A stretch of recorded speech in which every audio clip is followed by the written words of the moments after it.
Hello students. हम chemistry की तो जो मेरा सब्जेक्ट है आपसे बात करते ही हैं। आपको पढ़ाई के लिए भी अलग अलग गाइडेंस देते हैं, बट कमेंट बॉक्स में जो मुझे कमेंट मिलते हैं, आपकी जो रिक्वायरमेंट होती है उसी के आधार पर मैं अलग अलग आपके लिए वीडियो बनाने की कोशिश करता हूँ। ऐसा ही एक प्रश्न एक बच्चे ने मेरे से पूछा है कि मैं अच्छा बेटा कैसे बनूं, राजा बेटा मैं उसको कहूं तो राजा बेटा कैसे बनूं और राजा बेटी कैसे बनूं, ये भी मैं कह देता हूं। देखो, मैं एक छोटा सा शुरुआत में बोलता हूं कि इस दुनिया में सबसे बेईमान लोगों को भी ईमानदारी पसंद है। इस दुनिया में सबसे बुरे लोगों को भी अच्छाई पसंद है। इस दुनिया में सारे रिश्वतखोरों को भी ईमानदारी पसंद है। अगर मान लीजिए कोई अफसर रिश्वत ले रहा है तो भी अपने घर में अगर किसी को नौकर रखेगा तो वो कहेगा, या अपने बच्चों को सिखाना चाहेगा तो कहेगा ईमानदार बनना चाहिए, रिश्वत नहीं लेनी चाहिए, झूठ नहीं बोलना चाहिए, बेईमान। हालांकि वो कर रहा है लेकिन वो ये चाहता नहीं है। तो एक बात तो तय हो गई कि आपके पापा, आपके मम्मी राजा बेटा होने की आपसे अपेक्षा रखते हैं। आपके पापा, आपके मम्मी रानी बेटी होने की आपसे अपेक्षा रखते हैं। और राजा बेटा और रानी बेटी मतलब अच्छा बच्चा, अच्छा बेटा और अच्छा बेटी बनने के लिए कोई एक्स्ट्रा एफर्ट आपको नहीं करने, थोड़े एफर्ट करने पड़ेंगे। अच्छा सोचो ना यार, मैं बहुत इमोशनली आपसे बात कर रहा हूँ। दोस्तों, मेरे विद्यार्थियों, पढ़ाते तो हैं हम आपको, लेकिन जरा सोचो, क्या आपको नहीं लगता है कि हमारे जीवन में आज हम जो कुछ भी है उसके पीछे योगदान किसका है? पापा और मम्मी का। सोचो, मम्मी ने 9 महीने अपने को पेट में रखा, और जब आपका जन्म हुआ तो हॉस्पिटल में एक रूम होता है जिसको बोलते हैं लेबर रूम।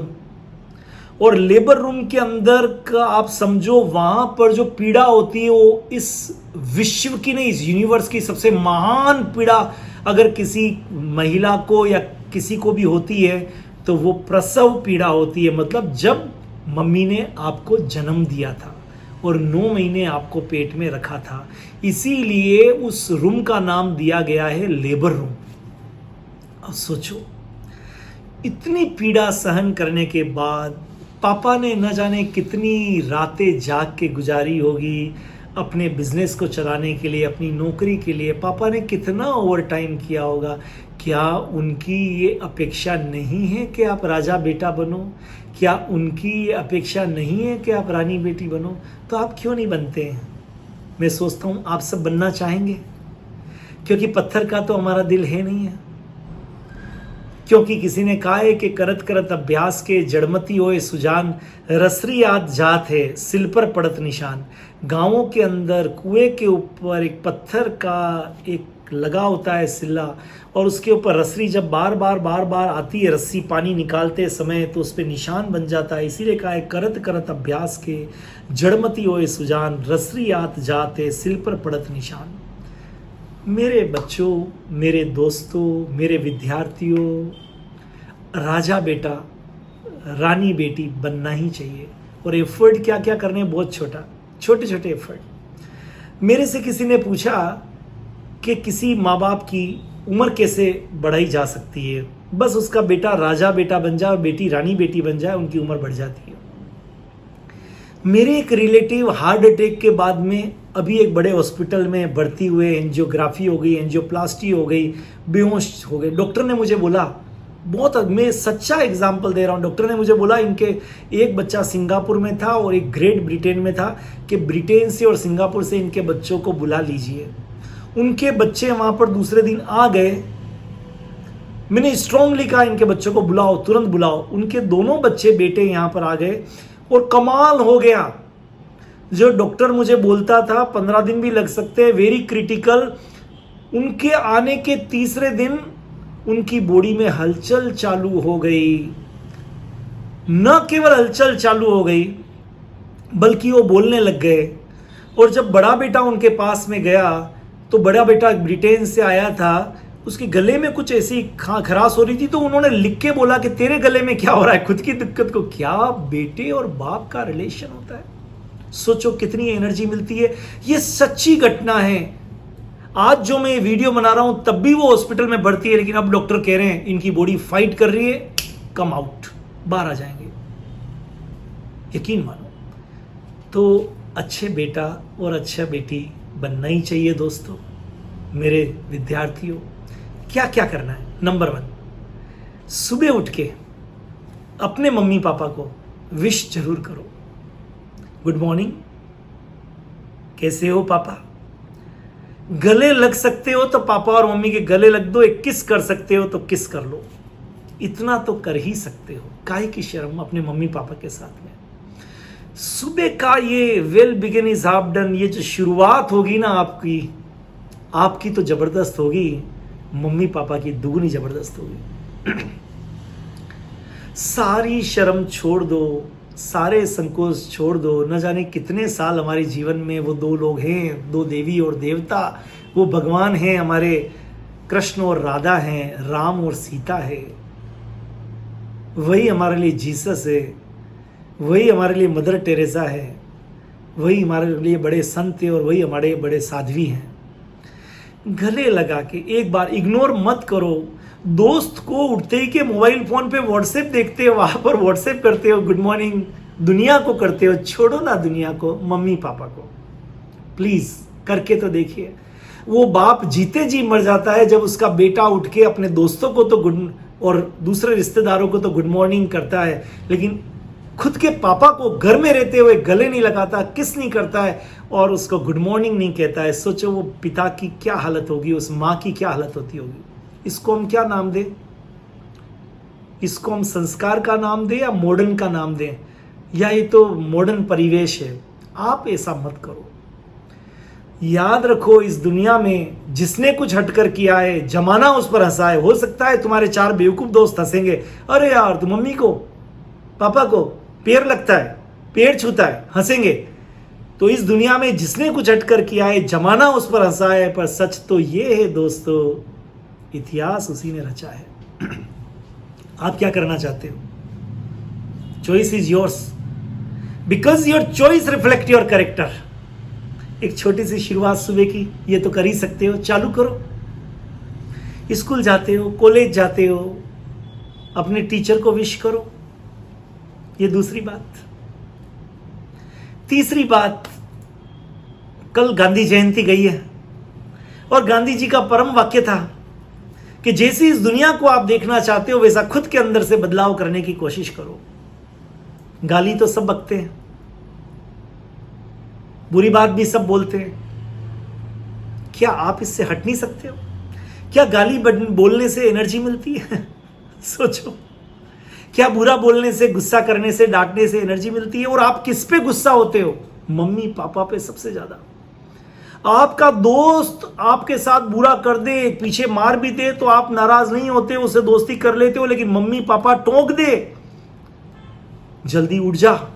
किसके लिए? आपके अपने लिए उठाते हैं वो आपको। पढ़ाई कर ले, क्या अपने लिए? ऐसा कपड़ा पहन ले, क्या आपके लिए? नहा ले, क्या अपने लिए? खाना खा ले, खा के जा। आप इस बात में, कई बच्चे तो इस बात में नाराज हो जाते हैं, दूध पी के जा, खाना खा के जा, बाहर मत खाना। अरे वो माँ बाप बेचारे। सोचो प्लीज। दूसरी बात, अपनी वाणी दुनिया में किसी और को तेजी से बोल देना, मम्मी पापा के सामने तेज मत बोलना। मम्मी पापा आपके ऊपर 1000 गुना किसी और व्यक्ति की तुलना में ज्यादा विश्वास करते हैं। वो उनका खून हो आप, और किसी व्यक्ति के यहां पर कट लगेगा, मम्मी पापा को दर्द नहीं होगा। आपके कट लगेगा, उस व्यक्ति को दुख नहीं होगा, लेकिन आपके इतनी सी भी सुई चुभी आपके मम्मी पापा को कष्ट होगा। आप उनके खून हो, आपके नाम के साथ उनका नाम जुड़ा हुआ है। तो दूसरी चीज, मम्मी पापा को कभी अपोज मत करो। गुस्सा खा लो, पी लो। अलग अलग तरह के माँ बाप होते हैं। कुछ लोग डांटने वाले होते हैं, कुछ लोग प्यार करने वाले होते हैं, कुछ लोग इग्नोर करने वाले होते हैं। कुछ माँ बाप कुछ नहीं बोलते, चुपचाप बैठे रहते हैं। कुछ माँ बाप जैसा करना है कर लो, आपको दोस्त समझ लेते हैं। पर आपका धर्म बनता है आप उनकी बात को इग्नोर मत, उनको जवाब मत दो। एक पिता को, एक माँ को सबसे ज़्यादा दिक्कत तब होती है जब उनके बच्चे उनको जवाब देते हैं। और जवाब भी किसके लिए? वो खाने के लिए कह रहे हैं, पढ़ने के लिए कह रहे हैं, पहनने के लिए कह रहे हैं, सोने के लिए, टाइम पे उठने के लिए, और आप जवाब दे रहे हो। रॉन्ग। ये दूसरी चीज मैंने बताई, सुबह का प्रणाम पहली चीज, उसके बाद जवाब नहीं देना, ये दूसरी चीज। और तीसरी चीज बड़ी इंपॉर्टेंट है, सम्मान। माता पिता को सम्मान में कमी मत रखिए। उनको सिर्फ आपसे पैसा नहीं चाहिए, आपका जो आप बंगला बनाओगे, आप फॉरेन चले जाओगे, वहाँ भी नहीं आना है, पर उनके सम्मान में कमी मत करिए। क्योंकि उनके सम्मान में अगर आपने कमी की तब भी उनको बड़ा दुख होगा। और माँ बाप को जब दुख पहुँचता है तो यकीन मानो, आशीर्वाद तो वो देते ही रहते हैं, पर वो आपको लगता नहीं है। वो तो देने, माँ बाप का काम है देना, देना आपका काम है लेना है। आप आज तक सोचो आपने लिया है, दिया क्या है? आज तक इस दुनिया में किसी बेटे ने, किसी बेटी ने अपने माँ बाप को, उसकी औकात ही नहीं है देने की। वो सिर्फ लिया है, जन्म से लगा के मृत्यु तक। और अगर उस बेटे ने कुछ कर दिया तो एहसान नहीं है। वो 9 महीने जो पेट में माँ ने रखा है वही बहुत बड़ा हो गया। एक और चीज़ जो बच्चों को राजा बेटा, राजा बेटी बनने के लिए करना चाहिए, आपको जो लक्ष्य दिया है, आपका जो टारगेट है, अगर एक बच्चे और बच्ची का, बेटा और बेटी का अगर कैरियर बन जाता है तो वो उस माँ बाप के जीवन का सबसे बड़ा दिन होता है। तो आपको जो टारगेट दिया है उस टारगेट पे कम से कम आपको फोकस करना है। मैं एक बहुत अच्छा एग्जाम्पल देता हूँ। मेरे यहाँ 2 बच्चे पढ़ते थे। एक बच्चे ने मेरे से पूछा कि क्या मैं पढ़ते पढ़ते म्यूजिक सुन सकता हूँ? मैंने कहा यस। दूसरे बच्चे ने पूछा कि क्या मैं म्यूजिक सुनते समय पढ़ाई कर सकता हूँ? मैंने कहा नो। दोनों बच्चों ने एक साथ प्रश्न किया। सर दोनों का प्रश्न तो यही था, आपने पहले को यस कहा, दूसरे को नो कहा। मैंने कहा, उसने कहा था पढ़ते पढ़ते सेकेंडरी काम कर सकता हूँ म्यूजिक। मैंने कहा यस। दूसरे वाले ने कहा म्यूजिक सुनते सुनते प्राइमरी काम बना लिया, और प्राइमरी काम जो पढ़ाई करने का था उसको कर सकता हूँ। मैंने ना कर दिया। तो आप जीवन में मम्मी पापा के अपने टारगेट को ध्यान में रखते हुए अगर आप बाकी चीज़ें करते हो तो बुराई नहीं है, लेकिन आप बाकी चीज़ों को करते करते अपने टारगेट को करने की सिर्फ प्रयास करते हो, धोखा देते हो, बेईमानी करते हो, ये बुरी बात है। प्लीज़, मम्मी पापा ने जिस विश्वास के साथ में आपको जो टारगेट दिया है, आप उससे हटेंगे नहीं। और याद रखिए, 1-2 साल अगर आप टारगेट में लग के IIT में चले गए, मेडिकल में चले गए, आप किसी प्रोफेसर में चले गए, फिर पूरा जीवन ऐश करना। जीवन छोटा नहीं है। आज की मेडिकल साइंस ने इतनी उन्नति कर ली, अगर आप 18-20 साल के मेरी सुन रहे हो तो आपको अगले 80 साल और जीना है, 70 साल और जीना है। ये जीवन 70 साल की प्लानिंग हो रही है। तो आपके मम्मी पापा चाहते हैं कि हम तो चले जाएंगे, लेकिन आपका जीवन उतना ही बेहतर हो। तो राजा बेटा और राजा बेटी बनने के लिए तीसरा मैंने बताया, अपने टारगेट से दूर मत होइए, उस पर आप लगे रहिए।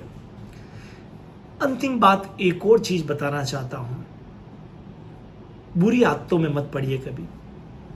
क्योंकि आप जब किसी बुरी आदत पे आज ही मैं कभी एक सुन रहा था कि एक एक्टर है फिल्म इंडस्ट्री का बहुत बड़ा, जिसको किंग खान कहते हैं, राइट, कितनी इज्जत कमाई होगी, लेकिन उसके बेटे को आज ड्रग और एक रेव पार्टी करते समय पकड़ा गया। सोचो, पूरे जीवन भर की इज्जत मिट्टी में मिल गई। पेपर में पढ़ते हैं एक बहुत बड़ी एक्ट्रेस, उसके पति को अभी थोड़े दिन पहले बुरे काम में पकड़ा गया, पूरे जीवन भर की इज्जत। आप सोचिए, किसी बड़े शो से, एक लाफ्टर शो आता था, उससे एक राजनेता को वहां से हटा दिया गया। सोचिए क्यों, एक छोटी सी बात। तो जीवन में कभी भी ऐसा काम मत करिए जिससे पिता और माता की आंखें नीचे हो जाए, पूरे परिवार को शर्म महसूस हो। कम से कम ऐसा रखिए, आंख में आंख मिलाकर आप दुनिया वालों से बात कर सको, आपके मम्मी पापा बात कर सके। क्योंकि जिस दिन एक माँ बाप का बेटा दुनिया की नज़रों में गिर जाता है, पूरे परिवार की इज्जत को मिट्टी में मिला देता है, उस दिन उस माँ बाप का सबसे मरने वाला दिन होता है। आप कम से कम ऐसा काम नहीं करेंगे। राजा बेटा कैसे बने, राजा बेटी कैसी बने, मैंने छोटे से 4 आइटम बताई है। मम्मी पापा को प्रणाम करके दिन की शुरुआत, मम्मी पापा को प्रणाम करके गुड नाइट करके रात को आप घर में हैं और मम्मी पापा को गुड नाइट नहीं कर सके, किस कर सकें, गले लग सके तो और अच्छी बात है। दूसरी चीज, मम्मी पापा को अपोज मत करिए, कभी भी उनके किसी जवाब मत देना, टूटता हुआ जवाब मत देना। सेवा करो नहीं करो, कम से कम जवाब तो मत दो। दुनिया को प्यार से बात करते हो और उनके साथ आप ऐसे बात करते हो। तीसरी चीज जो मैंने आपसे बताई, अपने टारगेट से मत हटना, जो भी कुछ आपका लक्ष्य है उससे मत हटना। कैरियर का जो आपका लक्ष्य पथ है उस पर चलते जाना। और चौथी और अंतिम चीज, कभी ऐसा बुरा मत करना जब दुनिया की नज़रों से आप तो गिर जाओ, लेकिन आप मम्मी पापा और परिवार को भी गिरा दो। अगर आप ये 4 चीज़ों का ध्यान रखेंगे तो आप राजा बेटा और राजा बेटी बनने की तरफ एक कदम बढ़ा सकते हैं और बन सकते हैं।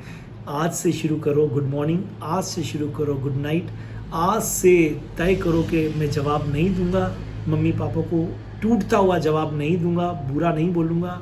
अपने कैरियर के प्रति ऑनेस्ट हो जाओ, उसके साथ दूसरे काम करो और कभी भी कम से कम परिवार और आपके मम्मी पापा की नज़रें आपके कारण नहीं झुकेगी, ये आज संकल्प लोगे। All the best, have a great time.